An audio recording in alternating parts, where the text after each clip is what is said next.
Peuple congolais, très chers compatriotes,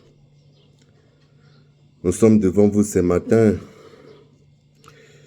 pour essayer d'apporter notre pierre à l'édifice.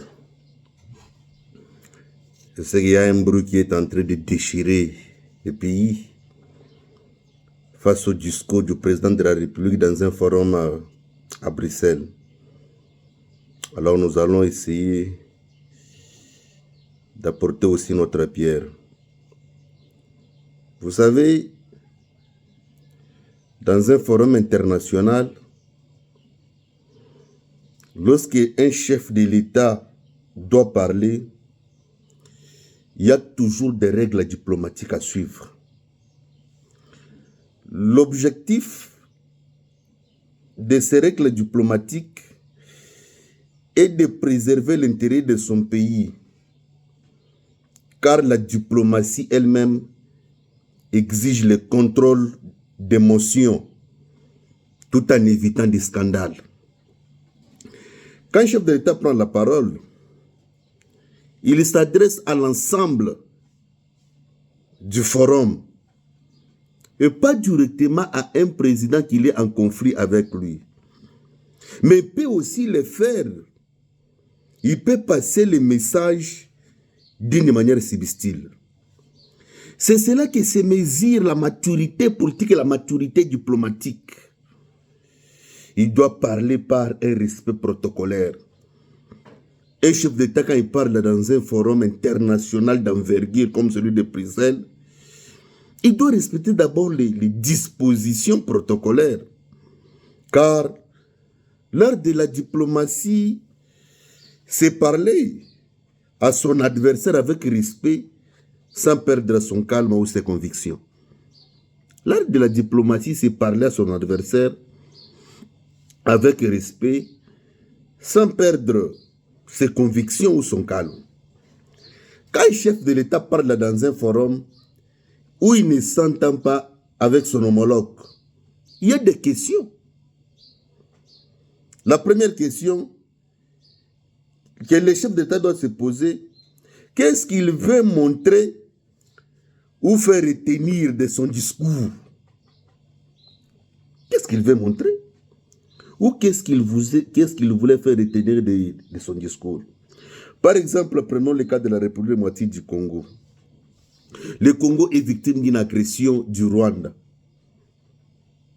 Mais il reste engagé pour la paix et la souveraineté africaine.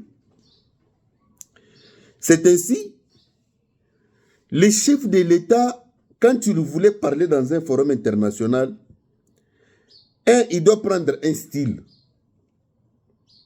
Le style, c'est quoi?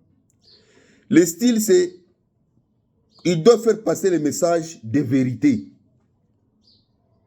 De deux, il ne doit pas rompre les relations diplomatiques. Il ne doit pas rompre les règles diplomatiques.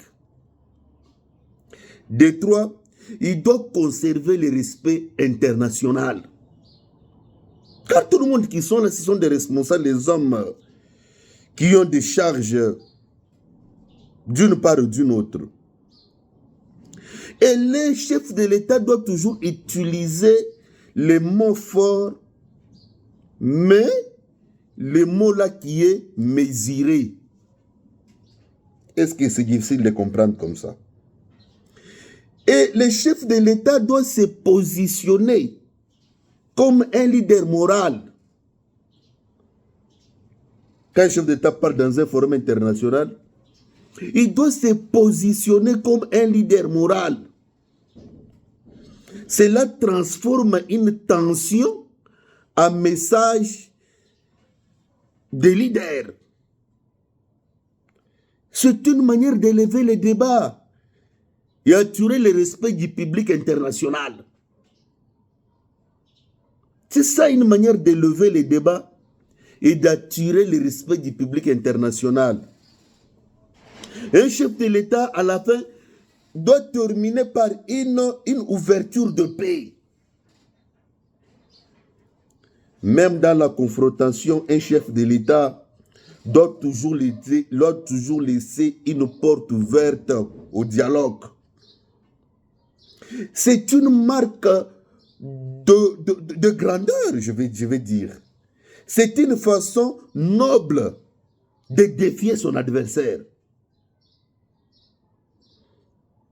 Si tu veux la paix, comme ce que le chef de l'État dit, si tu veux la paix, montre à toi que tu veux la paix. Sinon, si tu ne veux pas, le monde va te juger.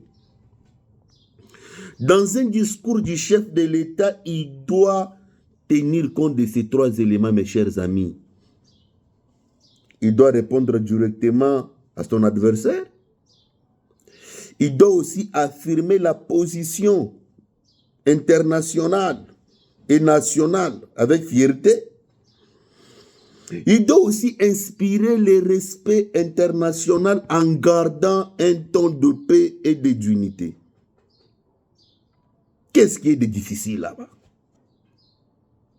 L'art de la diplomatie a toujours ses règles, mes chers amis. Dans la diplomatie, il y a toujours des exigences, comme je l'ai dit. Le premier élément que la diplomatie oblige et impose, dans tout ce que tu vas dire, tu dois toujours avoir un respect.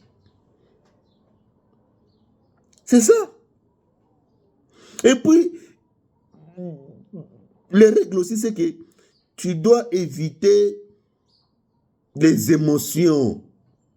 Ce qu'on appelle en diplomatie le contrôle des émotions. Tu dois contrôler tes émotions.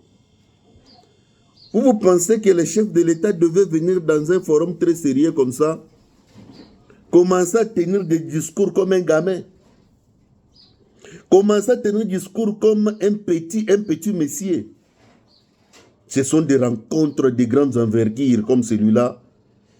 Le président devait profiter de cette rencontre-là pour relever les débats et faire voir au protocole qui était présent que nous voulons la paix. Il devait lever les débats, garder la grandeur, transformer cette tension en un message de leader. Un leader ne parle pas n'importe quoi. Je suis désolé. Lorsque je vois les leaders de mon pays, des grands politiciens de mon pays, parler des choses comme des petits gamins, parler des choses comme de petits messieurs, ceux qui oyebi elo côté batunaka, ceux qui peuvent autunité baye kolaka.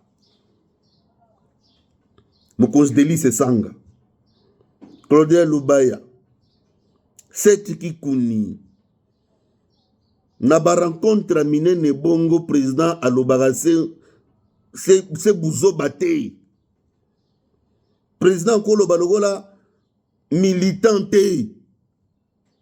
Président il faut loba lokola responsable à respecter ba règles diplomatiques.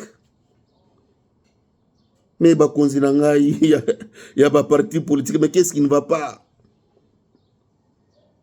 Ce sont des choses de plus élémentaires que vous devez connaître. Ceux qui ont bien goté tout naka batu basala relation internationale bakuki kotangisa yo oyeba. Oyo bino boselwana vous avez exposé votre ignorance. Qu'est-ce qui est dit? Je viens de l'expliquer.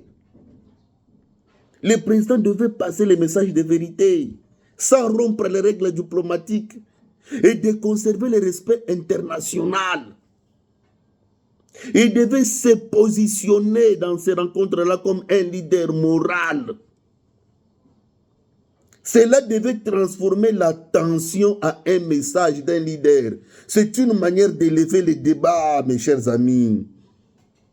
Et il devait attirer le respect du public. C'est pourquoi, mon moniteur, ici, tu vas bêter ma boque, tu vas s'épeli. Le président, Ramaphosa, Lorenzo, madame wana ya présidente de l'Union européenne, a bêti pe ma boque, s'épeli, nde boyi.